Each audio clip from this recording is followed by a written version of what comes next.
भगवान वेदव्यास ने भागवत में आरंभ से पूर्व मंगलाचरण किया है। भगवान वेदव्यास कहते हैं,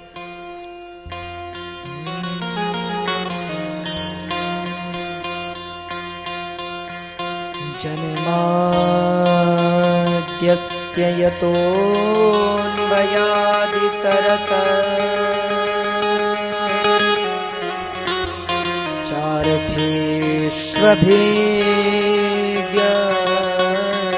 चार्थेष्वभिज्ञस्वराट् तेने ब्रह्महृदाय आदिकवये मुह्यन्ति सूरया तेजो वारिमृदां यथा विनिमयो यत्र त्रिसर्गो मृषा धाम्ना स्वेन सदा निरस्तकुहकम् सत्यं परं धीमहि सत्यं परं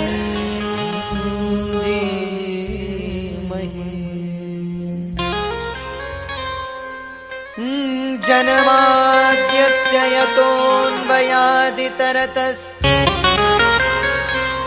चार्थेष्वभिज्ञस्वराट् तेने ब्रह्महृदायादिकवये मुह्यन्ति यत्सूरयः।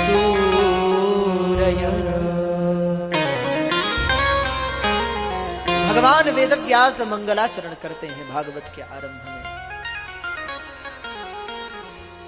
जब मंगलाचरण क्यों किया जाता है? आपने भी देखा होगा कि जब हम लोग कथा आरंभ करते हैं उससे पूर्व मंगलाचरण करते हैं।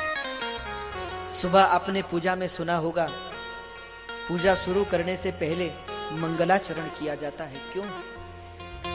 आप लोग जानते हैं उसका कारण क्या है? मंगलाचरण के द्वारा वक्ता अपने मन को भगवान के चरणों में केंद्रित कर देता है, जिससे कि जिस समय कथा हो उसका मन विचलित ना हो।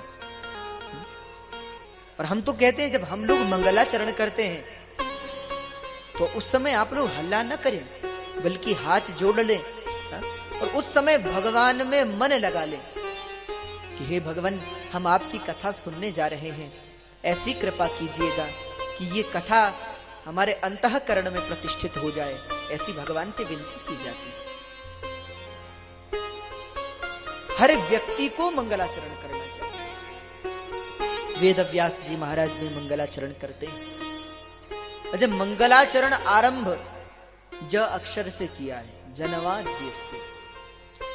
ज जो अक्षर है वह विरह का अक्षर है। जब गोपियों ने गोपी गीत का गान किया तो वो भी पहले उसे ज से आरंभ करती। गोपियां कहती हैं, जयति तेधिकं जन्मना व्रज। उन्होंने भी कहा, जयति तेधिकं जन्मना व्रज श्रयत इंदिरा शश्वदत्र ही दयित दृश्यताम दिक्षुतावकाश त्वयि धृता सवस्त्वाम विचिन्व।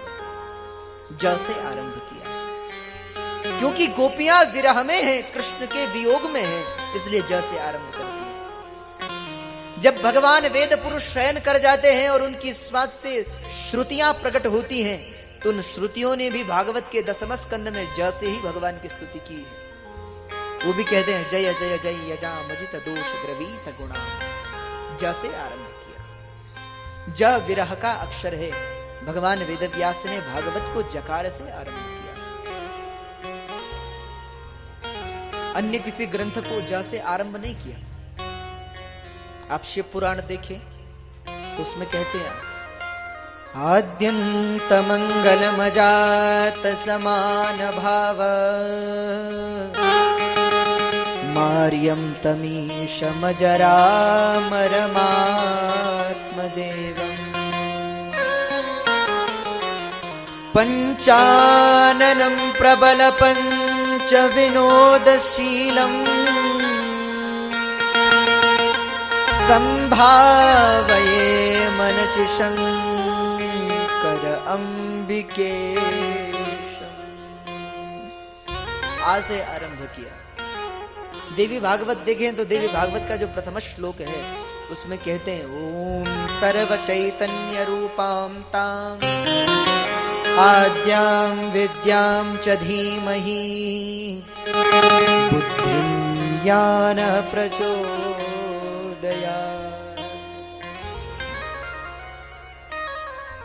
परंतु भागवत को ज अक्षर से आरंभ किया।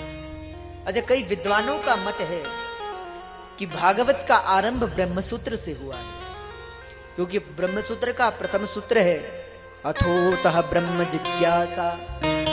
ब्रह्मसूत्र में भगवान वेदव्यास कहते हैं मैं ब्रह्म को जानने की जिज्ञासा करता हूं। किसी ने कहा किस ब्रह्म को, तो कहा जन्माद्यस्य। जन्माद्यस्य अर्थात जन्म आदि अस्य यतः, जो जन्मादि बंधनों से मुक्त है, जिसका न कभी जन्म होता है और न कभी मृत्यु होती है। साधारण सी बात है, जिसका जन्म हुआ है उसकी मृत्यु निश्चित है, और जिसकी मृत्यु निश्चित हो उसका जन्म भी निश्चित है। परंतु वह ब्रह्म जन्मादि बंधनों से मुक्त है, उसका न कभी जन्म होता है न कभी मृत्यु होती है।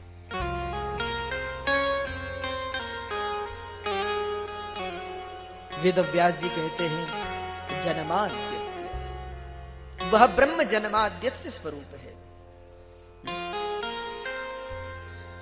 नारायण उपनिषद कहता है, नारायण उपनिषद की बड़ी सुंदर सूक्ति है, कहते हैं एको वै नारायणः आसीन ब्रह्मा न ईशानो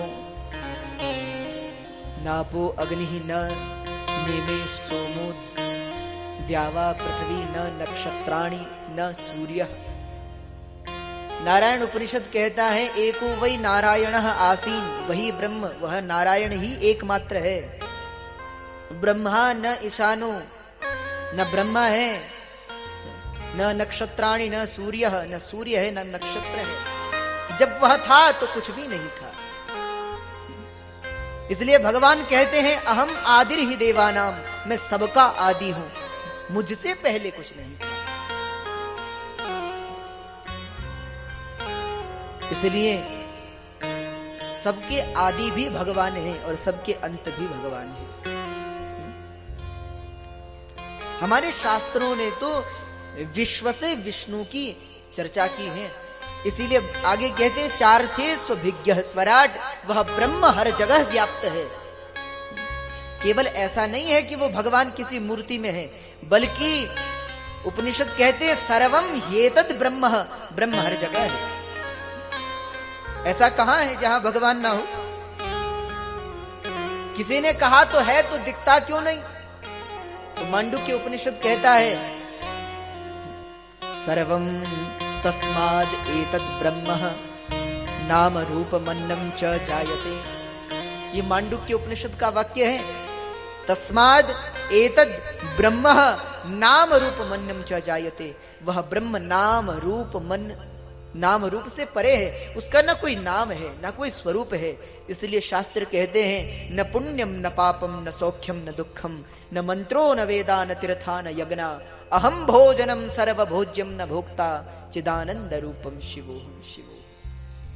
वह ब्रह्म तो निर्विकार है, निराकार है, निर्गुण है, परंतु जब वह अपनी माया का आश्रय लेता है तब वह निर्गुण निराकार ब्रह्म साकार होकर प्रकट होता है। उस साकार ब्रह्म की ही हम आराधना करते हैं, कृष्ण रूप में, राम रूप में, विष्णु रूप में। नहीं तो वह ब्रह्म नाम रूप से परे है, उसका ना कोई नाम है ना कोई रूप है। वो हर जगह होते हुए भी कहीं नहीं